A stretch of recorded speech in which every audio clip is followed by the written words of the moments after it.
जितना पैसा 22 लोगों के पास है,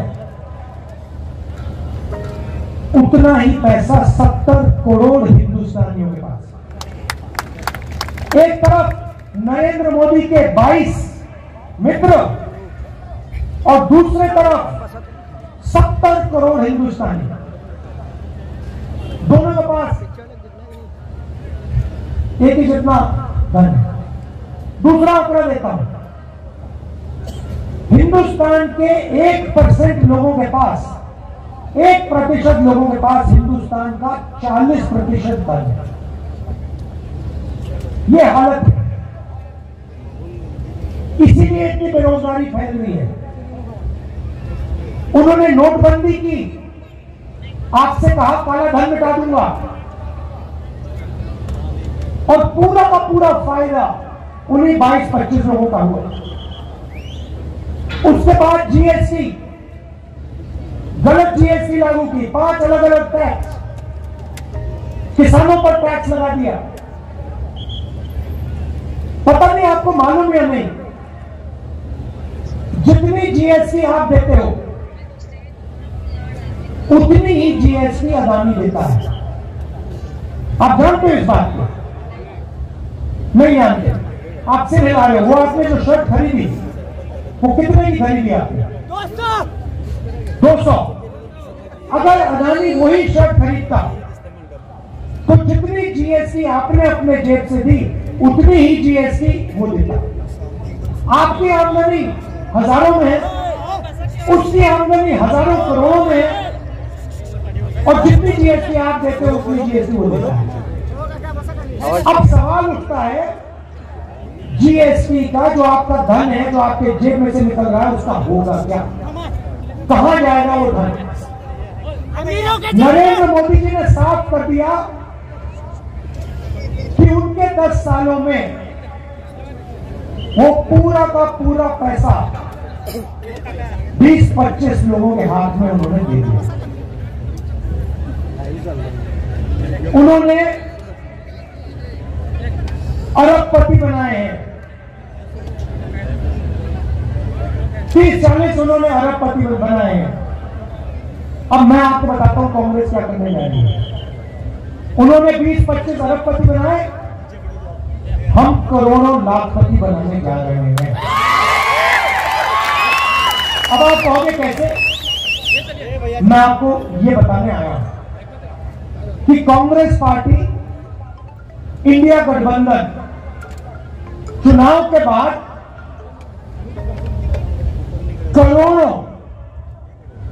करोड़ों लाखपति कैसे बनाने जा रही है। आप जानते हो कि हिंदुस्तान में महिला भविष्य की देखभाल करती है। यहां पुरुष बैठे हैं, महिलाएं भी बैठी हैं, देखिए ताली हो जाती है। अब देखिए 21वीं सदी में स्त्री और पुरुष दोनों जॉब करते हैं, सही बात है ना? ठीक है, 8 घंटे की 10 घंटे की जॉब होती है। जॉब के लिए दोनों को पैसे मिलते हैं, मिलते नहीं मिलते? ठीक है, मगर हिंदुस्तान की महिला 8 घंटे घर से बाहर काम करती है और फिर 8 घंटे घर में काम करती है। सही? मतलब डबल काम करती हैं आप लोग।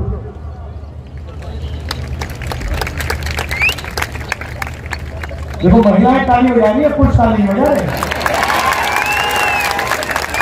मगर सवाल यह है कि जो आप घर में काम करती हैं, भोजन पकाती हैं, बच्चों की देखभाल करती हैं, उसके लिए आपको कोई पैसा नहीं मिलता, कोई कॉम्पेंसेशन नहीं मिलती।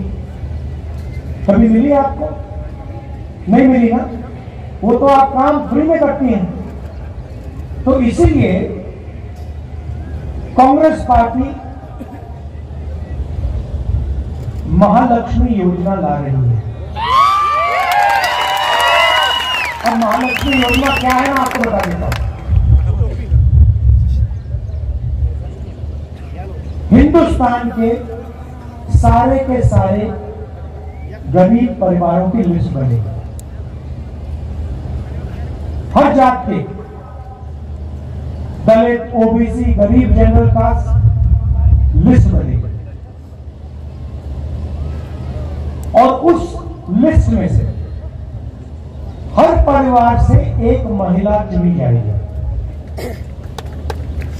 उसमें बीडी वर्कर्स होंगी, उसमें किसान के परिवार होंगे, उसमें मजदूरों के परिवार होंगे, छोटे कारीगर होंगे और उन महिलाओं को, करोड़ों महिलाओं को कांग्रेस पार्टी साल के 1 लाख रुपए बैंक अकाउंट में डालेगी।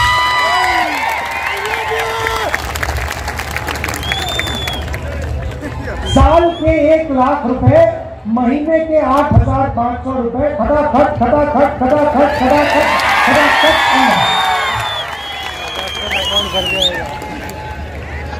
अब यहां पे पुरुष बैठे हैं, सबसे पहले देखिए पैसा महिलाओं को जाएगा, मगर मैं जानता हूं फायदा आप लोगों को भी होगा, ठीक है। मगर युवा कहेंगे कि आपने हमारे लिए क्या किया? नरेंद्र मोदी ने हमें बेरोजगार कर दिया, हिंदुस्तान का पूरा धन अदानी को दे दिया, नोटबंदी कर दी, जुमला पार्टी 2 करोड़ रोजगार देने थे, ठीक था, 15 लाख रुपए की बात की, कोविड आया, थाली बनवा दी, पकौड़े बनवा दिए, तो आप क्या करोगे? अब मैं आपको बताता हूं, अमीर घर के बच्चों को, ये जो बड़े बड़े बिजनेस वाले हैं, इनके बच्चों को जॉब मिलने से पहले ये टेम्पररी नौकरी दिलवाते हैं। इसको अप्रेंटिसशिप कहते हैं, इंटर्नशिप कहते हैं। प्राइवेट सेक्टर में, पब्लिक सेक्टर में, सरकार में इनको एक्सपीरियंस के लिए काम दिया जाता है। जैसे अदानी की कंपनी में उसका बेटा काम करता है, डिग्री का। मगर ये सुविधा हिंदुस्तान के बेरोजगार युवाओं को नहीं मिलती। सड़क पे आप घूमते हो, रोजगार ढूंढते हो, पिछले 10 साल में नहीं मिला। तो अब हम एक नई योजना ला रहे हैं, अप्रेंटिसशिप का अधिकार। अभी ताली मत बजाओ, अभी मैंने समझाया नहीं। अप्रेंटिसशिप का अधिकार का मतलब हिंदुस्तान में कोई भी graduate, diploma holder, university graduate, college graduate, इनमें से कोई भी सरकार से यह अधिकार मांग पाएगा। और जिस दिन उसने यह अधिकार मांगा, उस दिन सरकार को उसे पहली साल की नौकरी पक्की करके, गारंटी करके देनी चाहिए। जैसे मनरेगा में जॉब मांगा जा सकता है, काम मांगा जा सकता है, मगर मना नहीं किया जा सकता, वैसे ही हिंदुस्तान के ग्रेजुएट्स को पहली साल की नौकरी पक्की। अब पहली साल की नौकरी में क्या होगा और कहां होगी नौकरी? पब्लिक सेक्टर यूनिट्स में, HAL, BHEL, Indian oil, Hindustan petroleum, private कंपनियों में, सरकारी ऑफिस में, सरकारी अस्पतालों में ये नौकरियां दी जाएंगी। करोड़ों युवाओं की ट्रेनिंग होगी 1 साल की, और उस साल के लिए 1 लाख रुपए युवा के बैंक अकाउंट में जाएगा। 8,500 रुपए महीने के, 1 लाख रुपए साल के हर ग्रेजुएट के बैंक अकाउंट में कांग्रेस पार्टी डालने जा रही है।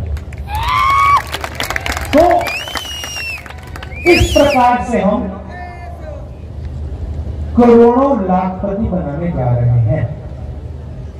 अब यहां किसान बैठे हैं, इन दोनों योजनाओं का आपका फायदा होगा, मगर हम वहां नहीं रुके। आपने नरेंद्र मोदी से 2 चीजें मांगी, कर्जा माफी और कानूनी मिनिमम सपोर्ट प्राइस। हर किसान जानता है कि जब उसे अपनी फसल बेचनी पड़ती है तो जादू से फसल का दाम गिर जाता है। जादू से फसल दाम गिर जाता है और किसान को कभी भी सही दाम नहीं मिलता। बाकी लोग अपना प्रोडक्ट बेचें, उनको सही दाम मिलता है। कोई टूथपेस्ट बेचता है, कोई जूस बेचता है, कोई कुछ और बेचता है, चिप्स का पैकेट बेचता है, उसको सही दाम मिलता है। मगर जो इस देश की रीढ़ की हड्डी है, जो 24 घंटा खून पसीना देता है, उसे सही दाम नहीं मिलता। तो हमने 2 काम किसानों के किए हैं, करने जा रहे हैं। पहला काम, हिंदुस्तान के किसानों का हम कर्जा माफ करेंगे। ये अभी आप ताली जल्दी बजाओगे। ये कर्जा माफी ये शुरुआत है, मगर हम सिर्फ कर्जा माफी नहीं करेंगे, हम किसानों के लिए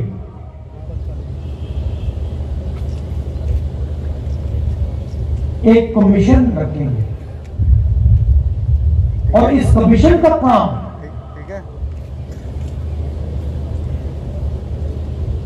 जब भी किसानों को कर्जा माफी की जरूरत होगी, ये कमीशन सरकार को कहेगा और सरकार किसानों का कर्जा माफ करेगा। एक बार नहीं, जितनी बार आपको कर्जा माफी की जरूरत होगी उतनी बार ये कमीशन कर्जा माफी।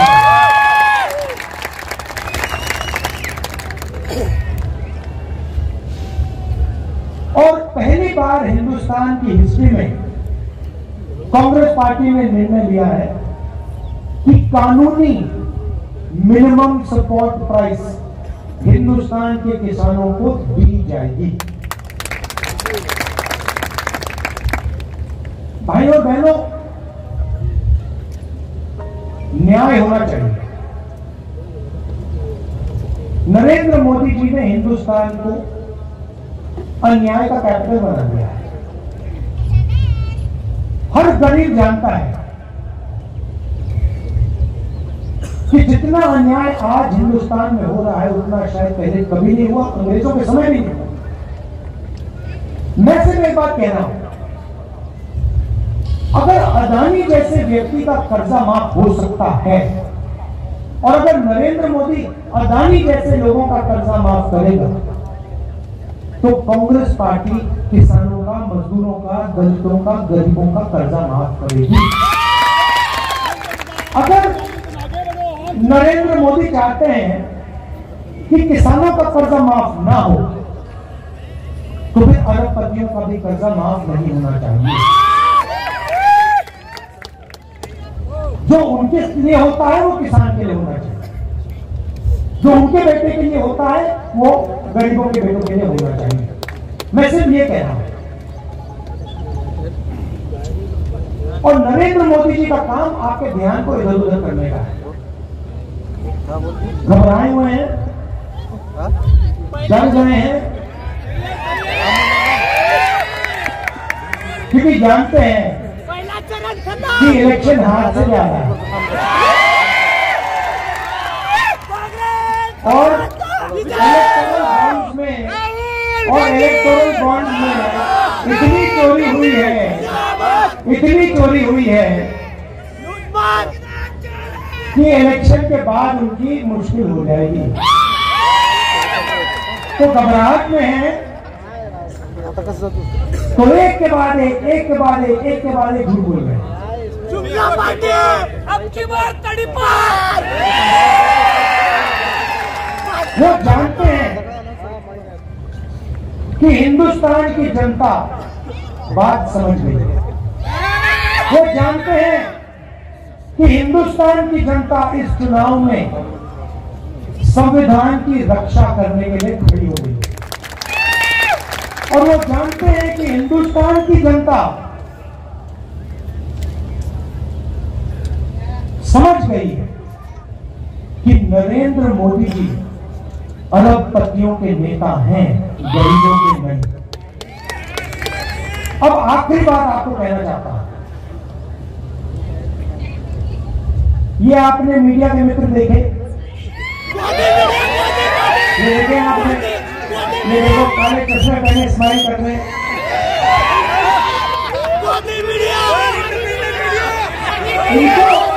इनको आपने कभी भी किसानों की बात करते हुए सुना है, देखा?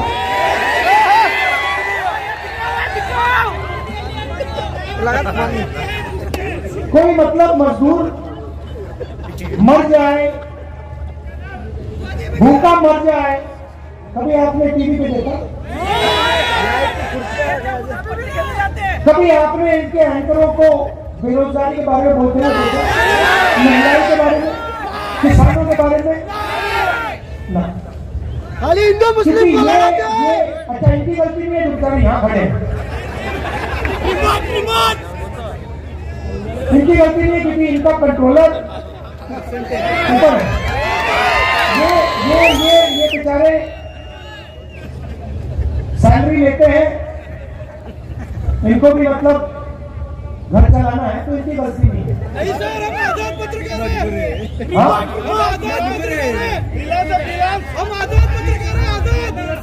एक दो आजाद हो सकते हैं,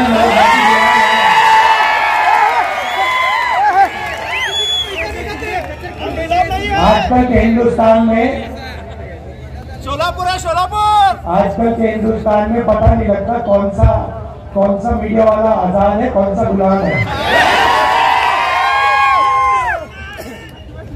तो ये आपकी बात तो कभी करते नहीं है।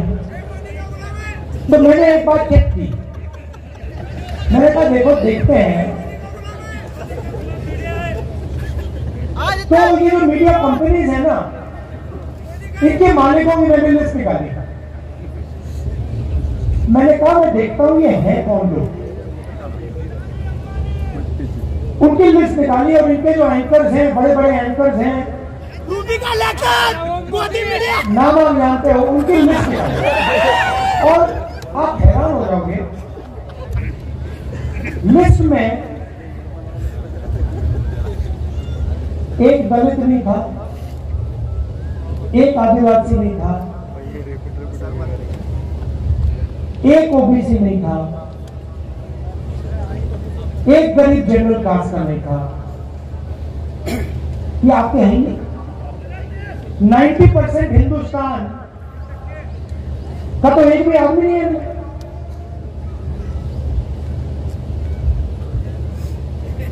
पिछड़े वर्ग के कितने लोग हैं हिंदुस्तान में? 5%। चुप हो गए सब। अच्छा, हिंदुस्तान में दलित कितने? 15%। आदिवासी कितने?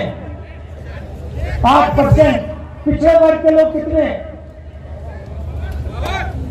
कोई नहीं जानता, मगर कम से कम 50%, कम से कम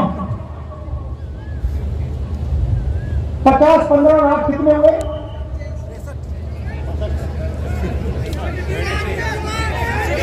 73।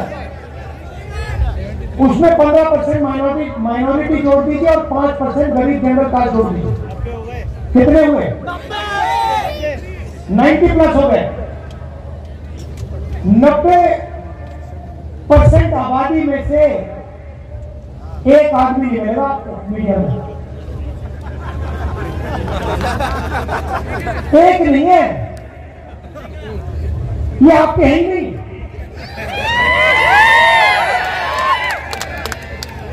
ये अदानी के हैं, ये मोदी के हैं, ये अंबानी के हैं, ये आपकी बात थोड़ी करेंगे। अच्छा ठीक है, मीडिया छोड़ो, हिंदुस्तान की सबसे बड़ी 200 कंपनी की लिस्ट निकाली है,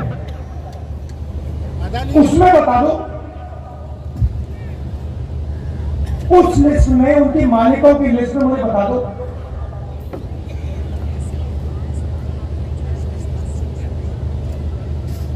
मराठा कितने, धनगर कितने, खटीक कितने, यादव कितने, बता दो।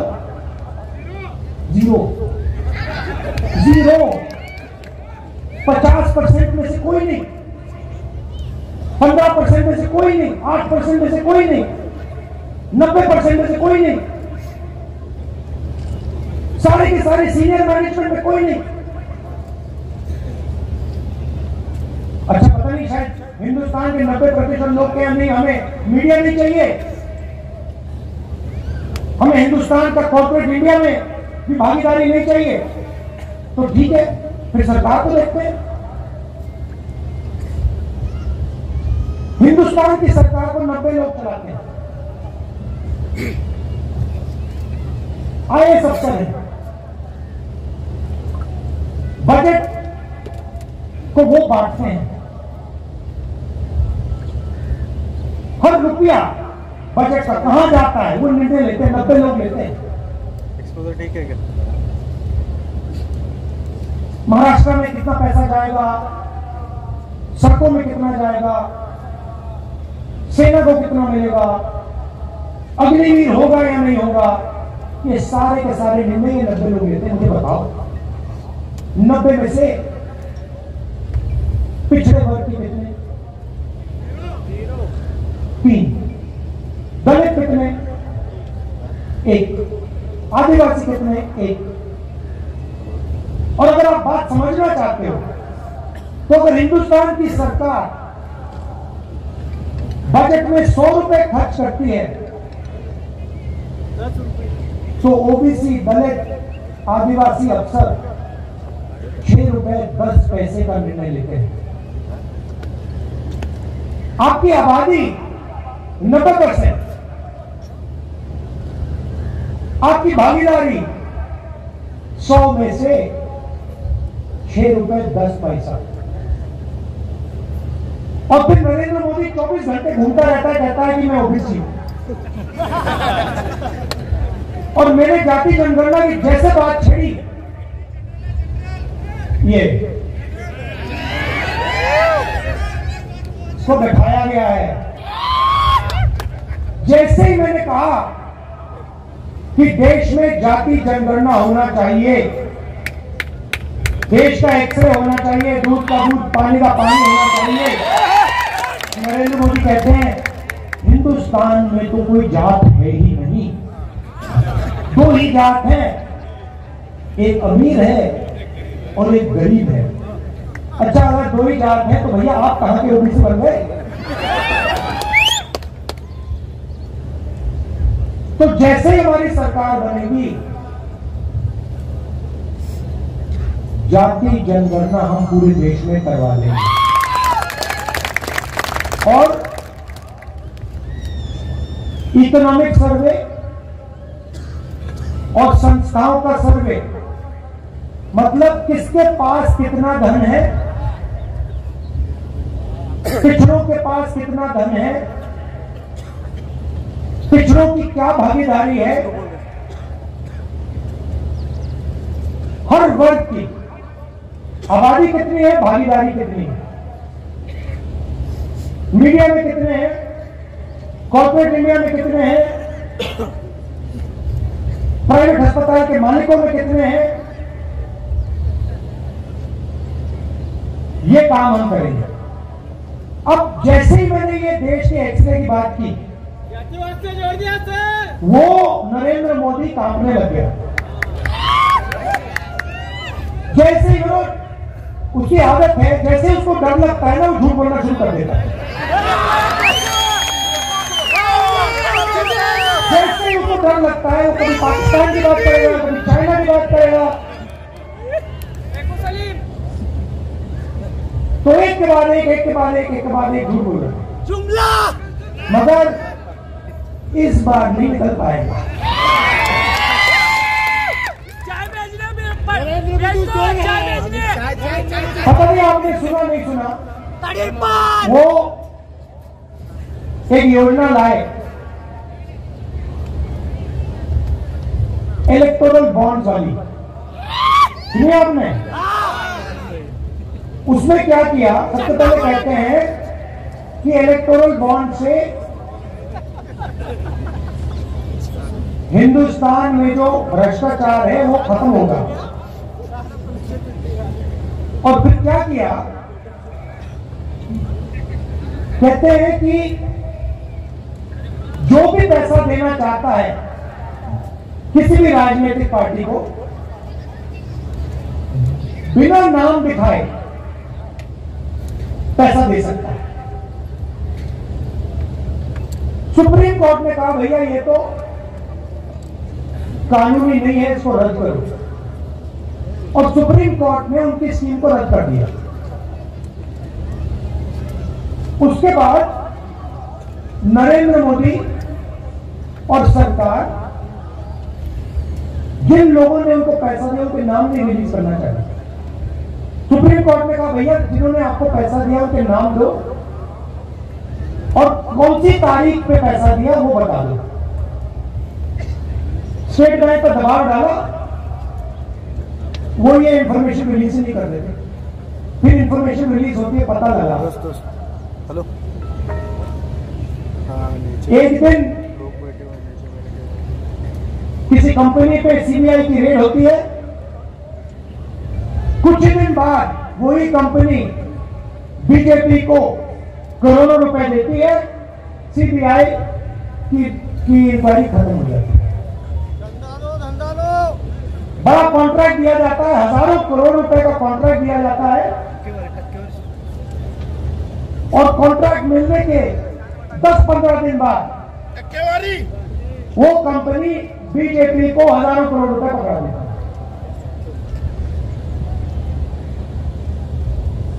सड़क पे जो एक्सटॉर्शन कहा जाता है ना, जो सड़क पे एक्सटॉर्शन, गुंडे एक्सटॉर्शन करते हैं ना, ये उन्होंने इंटरनेशनल लेवल पर शुरू कर दिया।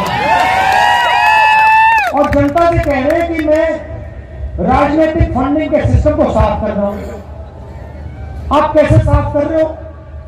अगर आप साफ कर रहे होते तो आप कहते भैया जो भी पैसा दे रहा है नाम सामने रखो, कौन से दिन दिया, किसने दिया, हिंदुस्तान की पब्लिक को बताओ। मगर नहीं, मगर देश समझ गया है। और जैसे मैंने आपको शुरुआत में कहा,